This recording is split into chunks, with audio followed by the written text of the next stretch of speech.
When we first heard of this game mode, some of us were immediately concerned. This game already has a problem with ARAMing, that is, overfighting, and we felt that the addition of an actual ARAM game mode would encourage players to be more aggressive, which in a game of Deadlock is just inting. I wanted to see how right I was, so I played 100 straight games of Street Brawl back to back to back to find out. Street Brawl is Deadlock's new mode that is extremely fun. A best of 5 4v4 moba-lite with roguelike elements, and I can't do this. This video isn't a buzzword-filled slop breakdown, so let's just get into it. Let's start with the good. It's insanely fun. Legendary items are a breath of fresh air. For example, Prism Blast, Seraphim Wings, the piano. They're all extremely funny to see in your games and fun to play with. If you're getting rolled, it really doesn't feel that bad because in 5 to 6 minutes you'll be in a new match anyway. It's a safe and fun way to learn new heroes without trolling your teammates. You can try out fun combinations of items that would otherwise feel kinda troll. Item enhancements make matches of Street Brawl even more unique, since rolling certain enhanced items allow you to center your build or playstyle around them, meaning no two matches of Street Brawl will ever be identical, even if you one-trick a hero. For new players specifically, it introduces heroes, items, and mechanics to them in a low-pressure environment that'll help teach the game in a way that isn't overwhelming. In fact, I'll take it a step further. I think new players should be required to play a certain amount of Street Brawl games before they're allowed to play a real Deadlock. No matter how hard you're winning or losing, everyone has the same chance at item rolls, so games where you're losing don't feel like a complete slog since you can always come back, which also helps new players get into the game more easily. What frustrates me most about the game mode, however, is how little people understand it. Actually, that seems to be what frustrates me most about this game in general. Guardians are basically made out of paper mache. They hardly have any resist, if any, and can be deleted in seconds. Most people do not seem to know this. Considering how little I see people actually shooting the towers, you can absolutely just straight up ignore any enemy heroes and just hold M1 on the Guardian, even without a wave, depending on the hero that you're playing. I think that's not good, actually. I think Guardians need resist scaling with ally heroes, kind of like how a transformed patron works, unless Valve's intent is for the Guardian rounds to end in 2 minutes when a team understands this.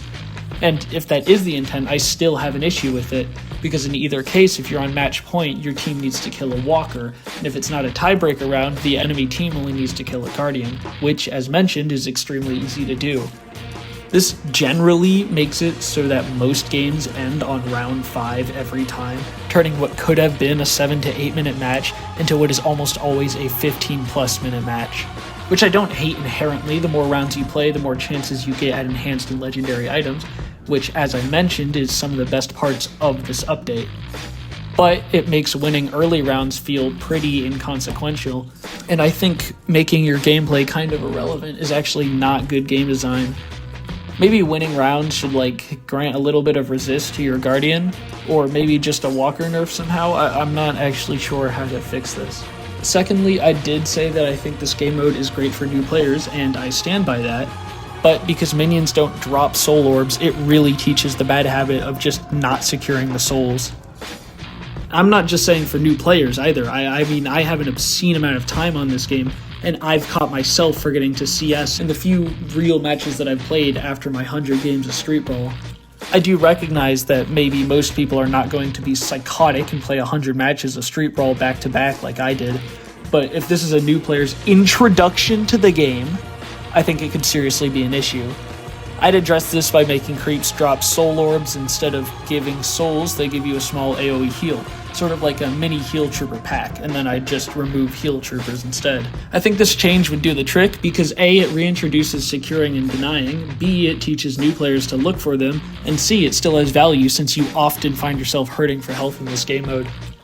Finally, certain heroes are extremely popular in this game mode, like 7 and McGinnis, because 7 has really powerful area denial and McGinnis is boring to play against and really slows down your approach. For this reason, queuing as either of them is nearly impossible. Not only that, but it makes the game mode, which is centered around variance and chaos, somehow extremely boring because you see those two literally every game. Furthermore, certain heroes such as Lash, Pocket, Warden, Page, etc., who would normally be countered by buying a couple specific items, are much stronger for this reason because you can't guarantee that you can pick up Counterspell, DB, or Remover, or Curse. I mean, personally, if I see a Lash in the air with ult online, I know simply to just get under something before he pops it, but I recognize that we can't all be as good as I am. As an addendum to this point, some heroes rely on very specific items, especially if I want to play my hero a certain way, as I would in a real match. But that hero requires a specific item to do so. So I just either can't play that game that way, or I can't play that hero depending on which hero it is. For this reason, heroes with a lot of flexibility, like Warden, Ivy, Geist, etc., get a lot more value than, say, Magician does.